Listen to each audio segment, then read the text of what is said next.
రక్షకుడును మన ప్రభునైన యేసుక్రీస్తు నామములో మీ అందరికీ హృదయపూర్వక వందనములు. ఈరోజు దేవుని వాగ్దానము యెషయా గ్రంథము 56వ అధ్యాయము 7వ వచనము.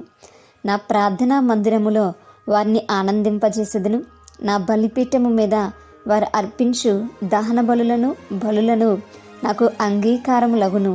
నా మందిరము సమస్త జనులకు ప్రార్థనా మందిరము అనబడును. హల్లెలూయా. మరి ఇక్కడ మనం చూస్తుంటే ఇక్కడ షండుల కోసం దేవుడి యొక్క మాటలు మాట్లాడినట్టుగా మనం చూస్తుంటాం. అయితే మనం ఈ యొక్క వాగ్దానం మనందరికీ కూడా వర్తింపచేస్తున్నాడు దేవుడు. ఎందుకనంటే మరి మనము అన్య జనాంగంగా ఉన్నాం కదండి. మనము దేవుని యొద్దకు వచ్చినప్పుడు ఆయన ఏమాత్రం కూడా త్రోసివేసేటువంటి దేవుడు కాదు అనేటువంటి విషయం ఇక్కడ మనకి తెలియచేస్తున్నాడు భక్తుడు. మరి కేవలము యెహోవా దేవుడు లేదా తండ్రి అయినటువంటి దేవుడు ఏదో ఒక గోత్రానికి ఆయన దేవుడు అనేటువంటి విషయం ఇక్కడ మనకు తెలియచేయట్ల. సమస్త ప్రజలకు కూడా ఆయనే దేవుడు. సమస్తమును సృజించినటువంటి ఈ దేవుని యొద్దకు ప్రతి ఒక్క జనము కూడా రావాలి. ప్రతి ఒక్క జనముకి కూడా ఆయన ఒక ప్రత్యేకమైనటువంటి స్థలమును సిద్ధపరిచాను అనేటువంటి విషయాన్ని ఇక్కడ తెలియచేస్తున్నారు. మనల్ని దేవుడు తన యొక్క సన్నిధానంలోకి తోడుకుని వచ్చి మనల్ని ఆనందింప చేయాలని దేవుడు ఆశపడుతున్నాడు. మరి నిజమే, జీవం కలిగినటువంటి దేవుడి నామాన్ని మనం ఎప్పుడైతే తెలుసుకుంటామో అప్పుడు మనం నిజంగా సంతోషంగా ఉంటాం.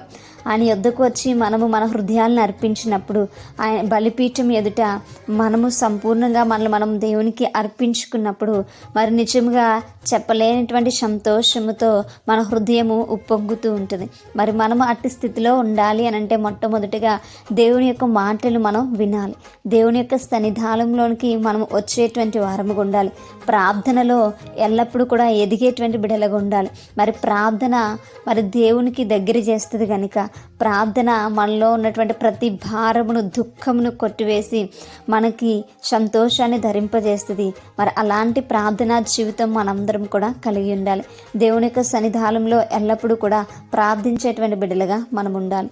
మరి దేవునికి కృతజ్ఞతాస్తులు చెల్లించేటువంటి వారముగా మనం ఉంటే మరి మన జీవితాలు ఎంతో ఆనందంగా ఉంటాయి, మన జీవితాలు ఎంతో సంతోషంగా ఉంటాయి. కాబట్టి మనము దేవుని ఎదుట మనం తగ్గించుకోవాలి.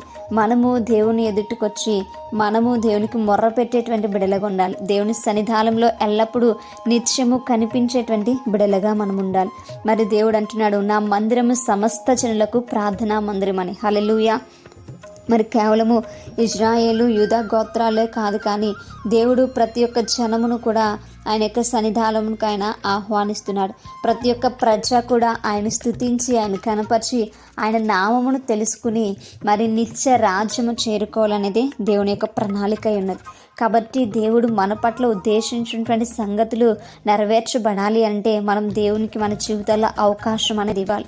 మనము ఆయన ప్రణాళికకు మనం చోటు అనేది ఇవ్వాలి. మనము ఆయన మందిరంకి వచ్చి మనం ప్రార్థించేటువంటి బిడ్డలుగా ఉండాలి. మనము అనగా సమస్త జనములు కూడా దేవుని సన్నిధానంకు రావాలి. ఆయన ఎదుట మోకరించాలి.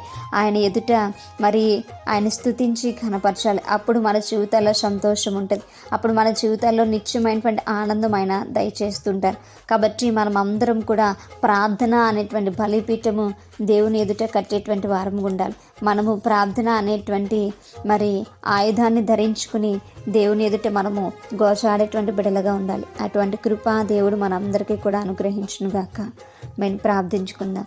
పరిశుద్ధుడా మహాగణుడా యేసయ్యా, మీకు వందనాలు. నిజమే ప్రభా, నువ్వు ఒక జాతికి ఒక మతానికి దేవుడు కాదు ప్రభా. అయా నువ్వు సమస్త జనులకు దేవుడు ప్రభా. అయా సమస్త జనము నిన్ను తెలుసుకుని నిన్ను ఆరాధించి నిన్ను నా ప్రభా ఘనపరిచేటువంటి బిడ్డలుగా ఉండాలి. అటువంటి కృపా ధన్యత మా అందరికీ దయచేసి మమ్మల్ని ఆనందింప చేయమన్న ప్రభా వేడుకుంటూ ప్రార్థన దయచేసి మీ పాదసని చేర్చుకోమని యేసయ్య అతి పరిశుద్ధ నామంలో అతి మిక్కిలి వినయముగా బ్రతిమలాడి వేడుకొని పొంది ఉంచిన మా ప్రియ పరలోకపు మా కన్న తండ్రి. Amen. Praise the Lord everyone. May God bless you all.